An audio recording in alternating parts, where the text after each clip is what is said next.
continua. Brindamos, este evento es parte de uno de nuestros beneficios exclusivos a toda nuestra comunidad académica a través de webinars, jornadas científicas, cursos, certificaciones. Una vez ya hecho ya la presentación y la bienvenida, le voy a dar paso al doctor Oscar Piñera, quien se va a encargar de hacer la presentación de nuestro docente, del ingeniero Carlos Fernando Méndez, y de ahí damos inicio a la presentación. Muy bien, muy buenas noches. Gracias, ingeniera Lisi, licenciada. Muchas gracias.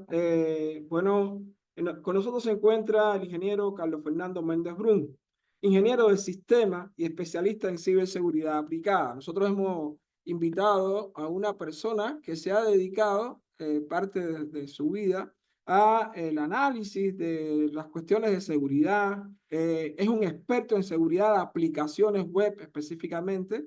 Ha trabajado en distintas empresas, y en proyectos públicos y privados en Bolivia. Se destaca su trabajo en Laravel, JustStream, Postgres y laboratorios de pentesting.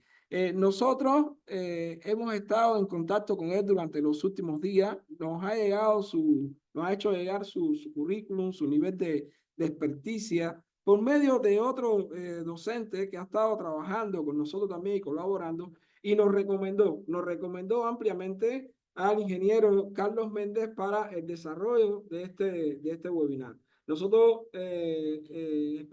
tenemos una alta expectativa con esta presentación, y entonces le cedemos la palabra para que pueda comenzar con su presentación. Bienvenido a nuestra unidad de posgrado, bienvenido a las actividades de superación, de capacitación que usualmente organizamos en nuestra unidad de posgrado, y que este sea el primero de muchos encuentros. Muchas gracias.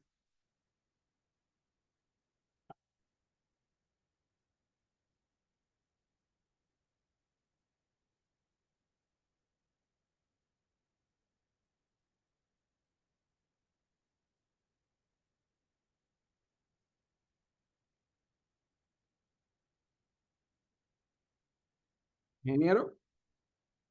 ¿Cómo están? Muy buenas noches. Tengan todos ustedes. Van a disculpar, tengo un pequeño error técnico.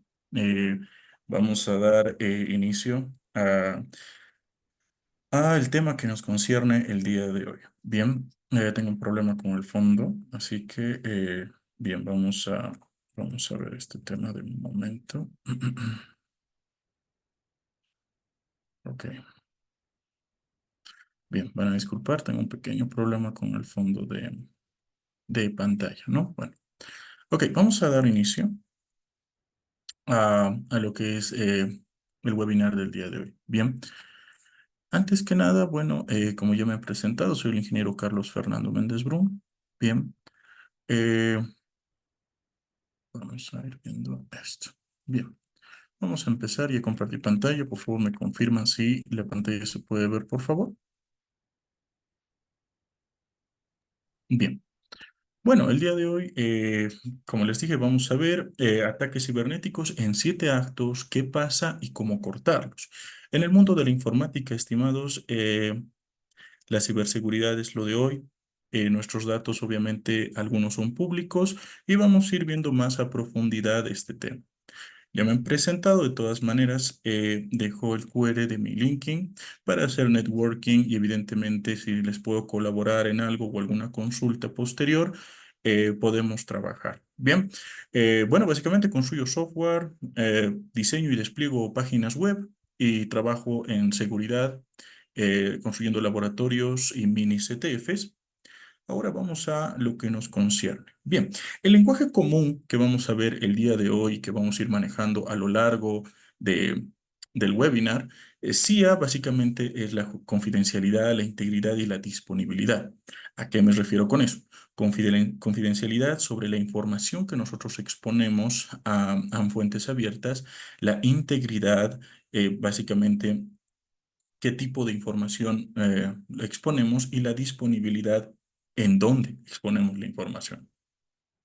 También otro lenguaje común, kill chain versus Mitre Attack, bueno, es una cadena narrativa versus el catálogo de las tácticas y técnicas. Bien. Y el Zero Trust, básicamente, nunca confíes, verifica siempre, mínimo privilegio y segmentación. Vamos a ir viendo poco a poco y adentrándonos en este tema. Bien, perfecto. El mapa de ataque. Bueno, estimados estudiantes, colegas, los 7 actos que son partícipes en la vulneración de un sistema. Cabe aclarar que vamos a hablar tanto a nivel personal de nuestra información como a nivel empresarial, porque no olviden que nosotros somos aspiramos a ser hackers éticos, white hat siempre. Entonces vamos a ir viendo paso a paso qué es lo que tanto podría ser un cibercriminal como también nosotros en el ámbito ético debemos hacer un pentesting. Bien. El primer paso sería el reconocimiento, el segundo el acceso inicial, el tercero la ejecución, 4 la persistencia y la elevación, el descubrimiento y movimiento lateral, la exfiltración y el último paso el impacto. Bien, vamos a ir al paso número 1 o al acto número 1 y bueno, ¿qué pasa? El adversario mide la superficie expuesta, pero veamos un momento el subtítulo donde dice OSINT y escaneo. OSINT básicamente es la investigación ya sea en fuentes abiertas o ya en la Deep Web o una investigación más profunda en la Dark Web. ¿Ya? ¿Qué pasa? El adversario mide su superficie, dominios, puertos, servicios, errores públicos. Bien, los indicadores para este acto es el barrido de puertos, requests anómalas, recolección de metadatos. Bien, antes de ver cómo podemos controlar este aspecto, me voy a permitir, algunos de ustedes, si ya tienen cierta base en explotaciones, pero de todas maneras esto se puede ver. Vamos a virtualizar o ya hemos virtualizado una máquina metaexploitable, que básicamente es una máquina con muchas brechas de seguridad en donde nosotros podemos practicar el pentesting y entender cómo está funcionando. Bien, y yo desde la máquina supuestamente atacante vamos a ir viendo cómo se hace el barrido de puertos, ¿ya?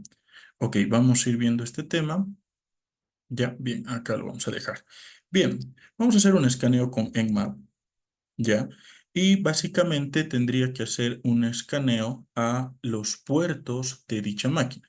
Dicha máquina, estimados estudiantes, tenemos que ver primero, para esta prueba, ver en qué segmentación está. Para eso vamos a ver IPA, para ver qué IP tiene. Como es una máquina virtual, no hay problema de ver la IP, pero ya sé que a esa IP debo escanear los puertos. Bien, entonces, mediante la máquina atacante, vamos a minimizar esto un poquito. Ya. Voy a hacer un Nmap. Quiero ver qué sistema operativo lleva y ver qué servicios y versiones tiene la máquina 192.168.1.207. Bien, tal vez me salga un error porque ya aquí tengo un pequeño error. Vamos a ver esto. Esto es así. Ya, y obviamente esto necesita privilegios root. Bien, vamos a hacer esto. Vamos a volver aquí, que le voy a hacer un sudo. Bien. Y aquí va a empezar el scanning de los puertos. Puede demorar un poco, como puede hacer de manera inmediata. Mientras hacen el escaneo de puertos, también hemos hablado de OSINT. Eso quiere decir investigación, les dije en fuentes abiertas o tal vez en la Deep Web o la Dark Web. Que hablar de esos temas, la Deep Web y la Dark Web, es un tema muy amplio que nos llevaría a otra charla más.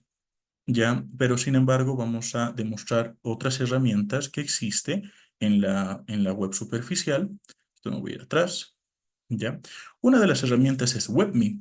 Esto es una herramienta pública, todos tienen acceso, en donde podemos ver toda la información pública de una persona. Bueno, en este caso voy a acceder solo a mi nombre, en donde tal vez nos puede dar información privilegiada o información superficial que puede ser útil. Eso solo hablando en el ámbito personal, ¿no? En este caso, hablamos de este taller, está mi linking, algunas charlas, por ejemplo, Savitar youtuber que sigo mucho, que está muy adentrado en el ámbito de ciberseguridad. Entonces, esta herramienta pública nos sirve básicamente para hacer una investigación superficial. Existen muchas más. Vamos a ver Intelligent X, ¿ya? Que básicamente Intelligent X nos sirve para hacer una búsqueda, ya sea de dominios, de correos. Cabe denotar que hubo un ataque hace un año aproximadamente a Orange, en España, donde accesaron mediante un superusuario a un login, obviamente una página web, y hicieron ciertos cambios. Entonces, haciendo un análisis de cómo lo hicieron, bueno, se me ocurre, porque básicamente nosotros como hackers éticos debemos ser creativos, debemos pensar cómo se pudo haber realizado. Entonces, a mí se me ocurre que colocaron la última extensión del correo y buscaron. Esta herramienta evidentemente tiene su versión de pago que nos daría información privilegiada de correos tal vez asociados y en algunos casos tal vez algún password. Bien, entonces estas dos herramientas, al menos de manera pública, se podría enseñar. Obviamente, como les digo, esto es accesible para todos y tal vez aprender un poco más de lo que es la investigación digital. Bien, pero volvamos a el barrido de puertos. Ya está demorando un poco.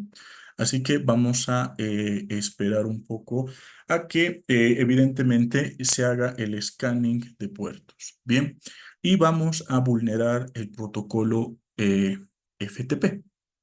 Ya, el protocolo FTP básicamente es un protocolo de comunicación relativamente antiguo, donde se podían pasar archivos y demás. Aquí ya acabó el escáner y obviamente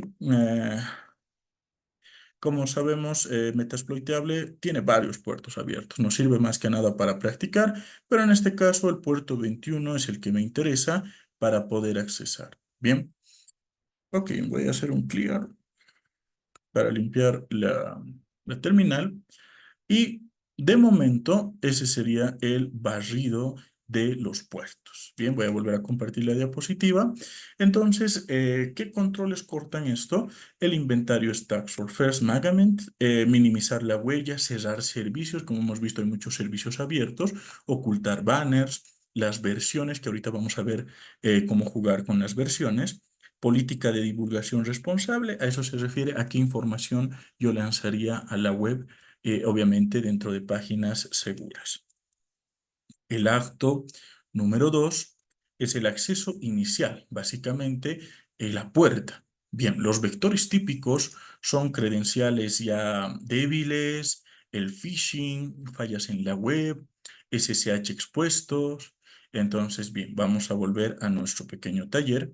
Aquí tengo un pequeño bloc de notas donde vamos a ejecutar este comando y les voy a explicar de qué va. Bien, vamos a ejecutar este comando, solo que aquí tenemos que cambiar el segmento, ¿ya? Y aquí me da información privilegiada, ¿ya? De lo que es el puerto 21. Básicamente sudo para tener acceso, o perdón, permisos de superusuario, en map, que me sirve como la herramienta de scanning, guión P21, que estoy directamente yendo al puerto 21, SB, que ya lo he utilizado, me ayuda para ver la versión que tiene el servicio, y básicamente script FTP anon, FTP syst y banner. Bueno, aquí como podemos ver, ejecuta 3 scripts específicos. FTP Anon permite al servidor ver si se puede loguear de manera anónima. Algunos servicios antiguos se puede, en especial FTP, se pueden loguearse de manera anónima y eso quiere decir que con cualquier password yo puedo entrar. ¿Ya? También estamos viendo el FTP Syst, que pregunta al servidor los detalles, en este caso, sistema operativo, modo de transferencia, etcétera, y Banner, que lee los servicios que normalmente muestra el nombre, la versión del servidor. Bien, aquí me da información privilegiada porque me dice que puedo loguearme de manera anónima. Entonces, nosotros, ¿qué es lo que vamos a hacer? Hasta ahí ya sabemos la vulnerabilidad, ya estamos en la puerta. Bien, hasta ahí ya sé la vulnerabilidad y también se mencionó lo que es el phishing. Bien, aquí vamos también a mostrar, como les dije, esto es tanto de manera personal como empresarial. Y vamos a ver algo en el aspecto personal. Tengo una herramienta acá justamente en el escritorio, que es ZFisher, ¿ya? Y lo vamos a ejecutar como superusuario bash ZFisher. Y bueno, evidentemente esta es una herramienta diseñada en Bash que básicamente nos permite simular un login. Ya en este caso voy a intentar con Microsoft. Voy a lanzarlo por el localhost porque obviamente esto es pentesting. Y me lo está lanzando por el puerto 8080 en localhost. Y como nosotros vemos acá, ya, es el login muy similar a lo que es de Microsoft. Entonces yo voy a poner un ejemplo aquí, carlos@hotmail.com y el password 123QW, que en modo de broma es el más seguro del mundo. Y vamos a loguearnos, no quiero guardar, y me lleva ya directamente a la página oficial de Microsoft. Pero ¿qué ha pasado detrás? ¿Qué sucedió? Vamos a ver, y ya me deja obviamente lo que he introducido y el password mediante phishing, ¿no? Y obviamente esto también puede ir al ámbito empresarial. Cuando nosotros utilizamos la misma contraseña en varias cuentas, imaginemos que yo trabajo en un banco y me dan acceso con usuario y contraseña y yo soy, no sé, fanático de los juegos en línea, pero me gusta jugar gratis. Así que voy en sitios poco seguros y me creo una cuenta utilizando la misma contraseña que me dieron en el trabajo porque es muy fácil de recordar. Entonces, el atacante a partir de esos sitios no seguros que he visitado puede ir probando las contraseñas. Bien, pero bueno, respecto de un atacante y también de un hacker ético para poder cubrir esas brechas. Y esas brechas también pueden ser cubiertas. Obviamente a eso estamos yendo a dedicarnos. ¿Ya? Entonces, ¿qué controles? MFA, que básicamente es la autenticación en dos pasos. Resistente al phishing, que acabamos de verlo. Voy a cerrar esto. Y bueno, hemos resistido al phishing, gestión de parches, higiene de correos para evitar spoofing, políticas de contraseñas, gestor de contraseñas como puede ser KeePass, que básicamente asigna contraseñas a sitios que nosotros visitamos, pero contraseñas diferentes que solo de manera local lo podemos guardar. Bien, ok, pasaremos al siguiente acto. El acto 3 ya es la ejecución. Bien, vamos a ver nuestro pequeño laboratorio aquí. Ya, aquí está, perdón. Ya, aquí ya sé que puedo entrar por FTP. Entonces voy a hacer un FTP al 192.168.1.207. Y aquí me va a pedir un name, voy a poner Anonymous, porque puedo loguearme como un anónimo, y el password puede ser cualquier cosa. Y ya estoy dentro de la máquina. Por el protocolo FTP, voy a hacer un PWD, y bueno, sé en dónde estoy en el directorio, voy a hacer un ls, sé ya lo que tiene acá, y bueno, ahí voy a detener el laboratorio porque, bueno, ya hemos visto los tres primeros pasos. Bien, vamos a dejarlo acá. Ya cerré el protocolo FTP, ya no es necesario tener tampoco la máquina virtual abierta. Lo vamos a cerrar. Bien, mientras se cierra vamos a seguir explicando. Bien, entonces, estimados estudiantes, ya hemos visto los tres primeros pasos, cómo nos pueden engañar, cómo pueden accesar mediante servicios poco seguros, con contraseñas anticuadas, fáciles. Entonces, ¿qué técnicas aquí utilizarían los macros scripts, ya que son binarios del sistema, o también LOLVALs, herramientas legítimas, mal usadas, y cómo controlamos también esto? Básicamente un anti-malware con bloqueo de comportamiento. ¿A qué nos referimos con comportamiento? Un troyano, un gusano, un malware, un spyware tiene cierto comportamiento, ¿no? El gusano empieza a crear archivos, básicamente, entre comillas, a reproducirse y a cargar la memoria RAM. Ese es un comportamiento. Habría que deshabilitar macros y un control de aplicaciones. Bien. Ok, vamos al cuarto acto, persistencia y elevación, que de momento no se va a mostrar en este taller, ya, pero vamos a explicar de qué va la persistencia y elevación. Una vez que el atacante o el pentester ha logrado pasar al cuarto acto, debe sobrevivir los reinicios y escalar permisos. Eso quiere decir volverse superusuario o root. ¿Ok? Entonces, ¿cómo podemos ya dentro de la mente de un hacker ético o un ciberdelincuente? eh, algunos de ustedes conocen Metasploit, ¿ya? Y aquí viene una cuestionante. En Windows, ¿cuál es el primer servicio que se inicia? Básicamente, la respuesta sería el Explorer, el explorador. Entonces, migramos el ataque a la tarea del explorador. Un ejemplo, para que cada vez que se reinicie mi ataque. Podría ser un ejemplo, hay más formas. Y escalar servicios, bueno, básicamente, eh, bueno, el fin, el objetivo de esto es poder llegar a ser superusuario, ¿no? ¿Qué lo controla la persistencia y la elevación? El principio menor de privilegio y la segmentación de identidades. Básicamente, dar los permisos necesarios. Ahí vamos con PIM PAM, que es el gestor de accesos privilegiados y rotación de secretos. Bloquear protocolos heredados y credenciales guardadas en texto claro. Esto de las credenciales guardadas en texto claro me hace recuerdo cuando empecé a trabajar ejerciendo la profesión, encontré un pequeño flash conectado a un CPU y la curiosidad me llevó a abrir el USB y básicamente me encontré un TXT con nombre, contraseñas.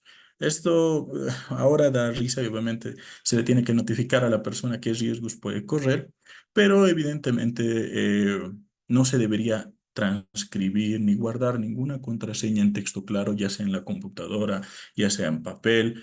Hay muchas formas de ataque, no solo lógico, también ataques físicos como keyloggers y demás.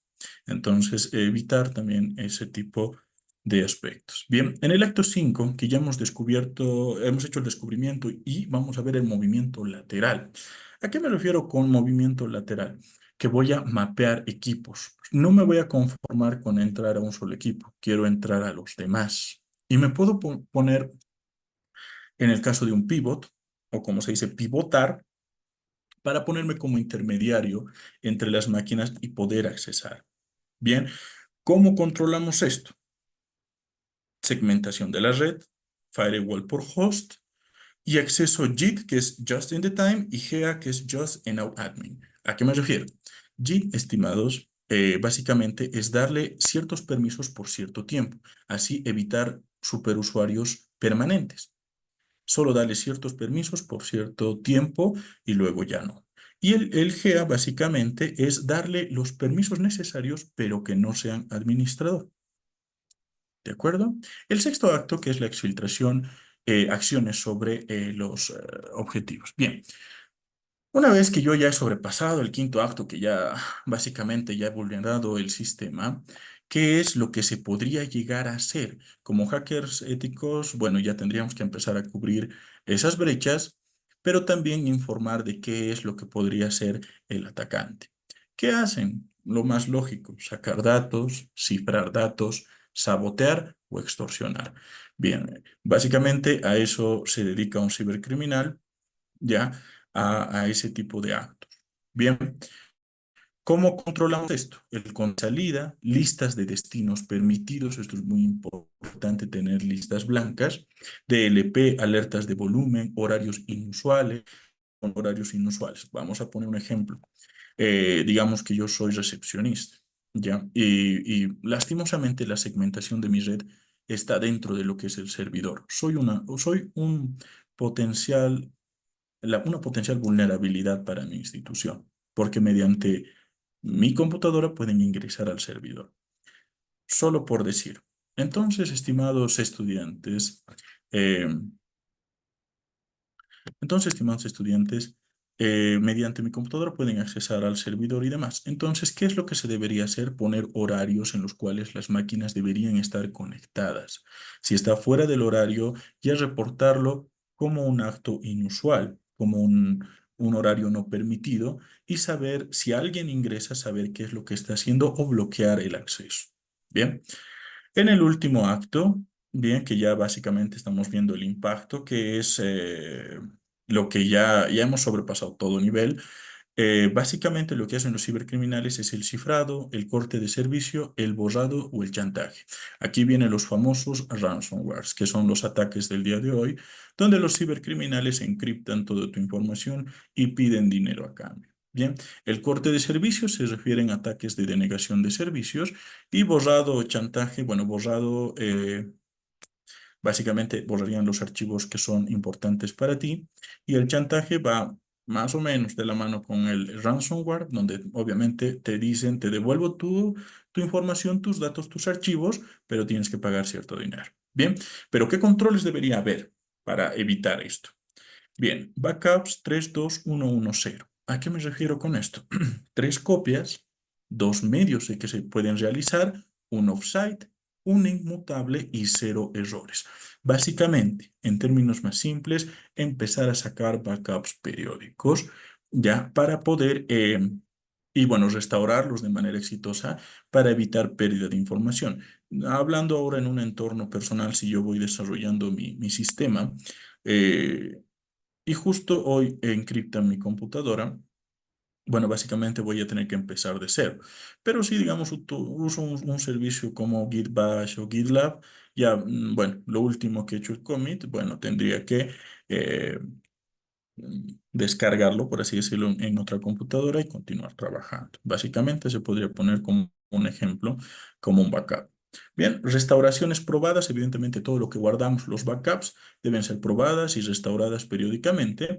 Runbooks de respuesta, ejercicios de mesa y un plan de comunicación. ¿Qué es lo que se va a hacer si esto llegara a suceder? Bien. Ok, capas transversales. Telemetría útil para la detección. ¿Qué es registrar? Tenemos que registrar los inicios de sesión, los factores en dos pasos. Bien, aquí cuando me refiero en dos pasos, puede ser que me llegue un código de verificación al SMS que es mejor que nada, pero igual es vulnerable, o aplicaciones específicas que nos ayudan a que nos lleguen tokens temporales para poder accesar. Tenemos que ver el ingreso y la salida de la red y procesos y sucesos críticos que estén pasando dentro de nuestra red. ¿Cómo usarlo? Bueno, aquí vamos a ver términos como SIEM. Básicamente SIEM es el Security Information Event Management, la correlación de eventos, eventos que llegan a suceder, digamos, dentro del servidor. El UEBA, bueno, básicamente el comportamiento anómalo que puede llegar a suceder dentro del servidor. Bien, indicadores de compromiso, IOC versus patrones de comportamiento. También expliqué qué comportamiento llegarían a tener un usuario normal, que un ejemplo Word, empezar a usar Excel, y un usuario, por decir así, que no es de algo cotidiano, empezaría a encriptar, a reproducirse, en este caso, los virus y demás. Prioridades 30, 60, 90. Esto es muy interesante porque es de alto impacto y de bajo costo. ¿Qué es lo que se debe hacer dentro de los 30 días, dentro de los 60 días y al final dentro de los 90 días? Dentro de los 30 días, habilitar obviamente la autenticación en dos pasos para cuentas críticas, correos, paneles, VPNs que pueden llegar a utilizar, inventario de exposición. O sea, ¿eso qué quiere decir? ¿Qué tengo expuesto al público? Como han visto, puedo buscar personas, puedo buscar correos eh, y cerrar esos servicios innecesarios. Política de copias, o sea, y con restauración exitosa. Volvemos a hablar de los backups y empezar a restaurarlos de manera exitosa. 60 días, bueno, dentro de los 60 días debemos hacer una segmentación básica de la red. Eso quiere decir separar a los usuarios de la segmentación de donde está nuestro servidor, ¿no? Para que ninguno tenga acceso, obviamente, y obviamente se puede accesar muy aparte y los usuarios no se vuelvan vulnerabilidades potenciales. Aquí hago una pausa. La mayor vulnerabilidad es el ser humano porque es confiado. Como les puse el ejemplo, puede poner la misma contraseña, puede hacer infinidad de cosas, ¿no? Entonces, por eso también es bueno la segmentación y adelantarnos a estos eventos. Deshabilitar macros por defecto, telemetría mínima, o sea, inicios de sesión, alertas claves, me reporta como los logs. Bien, dentro de los 90 días, bueno, básicamente tengo que hacer un piloto de pim pam y al menos una rotación de secretos críticos y un ejercicio de mesa. ¿Qué es lo que podemos hacer si nos llegan a atacar con un ransomware, con un rootkit? Entonces, reafinar también las alertas, eso quiere decir evitar que haya menos falsos positivos, porque a veces incluso en los antivirus detectan un archivo y es un falso positivo solo porque, un ejemplo, está programado en C++ y a veces hay que darle, al menos en Avast, hay que darle los permisos para que se pueda ejecutar nuestro programa. Bien, y bueno, más señales útiles. Pero ahora vamos a las noticias. Bien, algo que ha sucedido, ataques que sí sucedieron. Básicamente en Estados Unidos en el 2024, ¿cómo ha surgido el ataque a Change Healthcare? ¿Cómo sucedió? Los atacantes usaron credenciales robadas, pero para entrar por un portal de Citrix sin autenticación en dos factores, lo que ocasionó, y bueno, lo reconoció el CEO ante el Congreso, algo muy difícil de admitir porque evidentemente todos tenemos que tener, bueno, las empresas, las instituciones estatales, tenemos que tener un equipo de ciberseguridad. ¿Qué pasó después, una vez que entraron por Citrix? Se quedaron 9 días. Aquí, estimados estudiantes, bajo la experiencia que tengo, un cibercriminal no va a entrar y va a decir, oh, he logrado entrar, me saldré.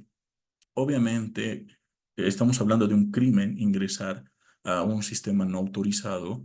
Entonces, se quedan, aprenden el comportamiento, no se van a ir de inmediato. En este caso, se mantuvieron 9 días moviéndose por la red. Ya estamos hablando de lateralidad y exfiltración, un pivoting.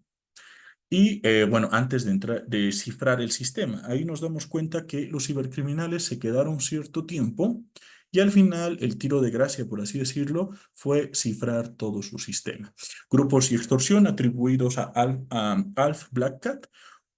Hubo un pago alrededor de $22 millones reportado por múltiples fuentes. Bien, ¿cuál es el impacto acá? La indisponibilidad de procesos, pagos, farmacias, reclamos, audiencias en el Congreso y costos significativos en el sector. Pero vámonos ahora un poco más al ámbito nacional, porque Bolivia no está exenta de ciberataques.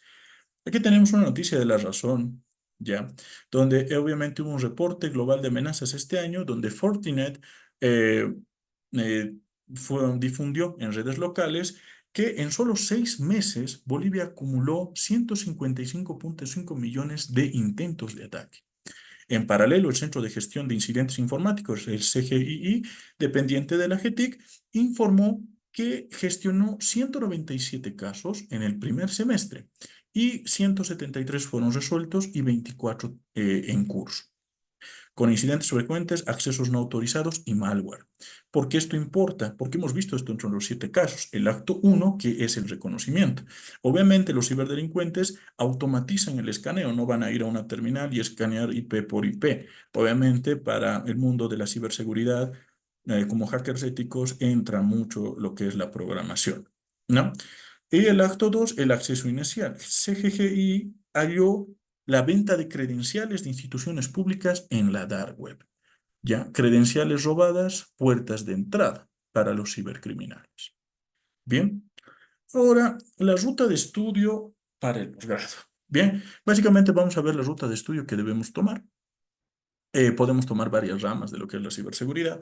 Dentro del Blue Team, básicamente es la parte defensiva, donde ellos ven los logs, ven la parte del SIEM, respuestas ante incidentes como el ransomware o tal vez un hackeo, y también informática forense. Dentro del Red Team, que ya es lo opuesto a Blue Team, bueno, ya básicamente es el lado de la ofensiva, donde hackers éticos empiezan a buscar brechas de seguridad y obviamente todo dentro del ámbito ético, del ámbito legal, empiezan a hacer pruebas, pentestings, a sistemas obviamente con la autorización correspondiente para informar básicamente de las brechas de seguridad que tienen. El AppSec, bueno, OWASP Top 10, que básicamente es un informe, como dice Top 10 de 10 vulnerabilidades, obviamente dentro del entorno web, el CDLC, los seguros de revisiones del diseño.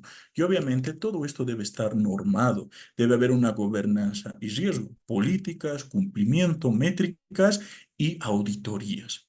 Habilidades blandas, bueno, comunicación de crisis y gestión de proyectos. Con esto daría fin a lo que es la presentación del día de hoy de los ataques cibernéticos en 7 actos. Hemos visto los 7 actos y también un pequeño párrafo de cómo prevenirlos. Con esto daría fin a la presentación y estoy abierto a las preguntas que realicen. Muchas gracias. Muy bien, gracias ingeniero por su conocimiento. En un momento vamos a dar inicio a la ronda de preguntas y respuestas. Comentarles que estamos en vivo en Facebook, así que también vamos a tener consulta de ambos lugares, por Zoom y también por Facebook. ¿Ya? Bueno, nosotros queremos, aprovechando el momento, darles a conocer nuestra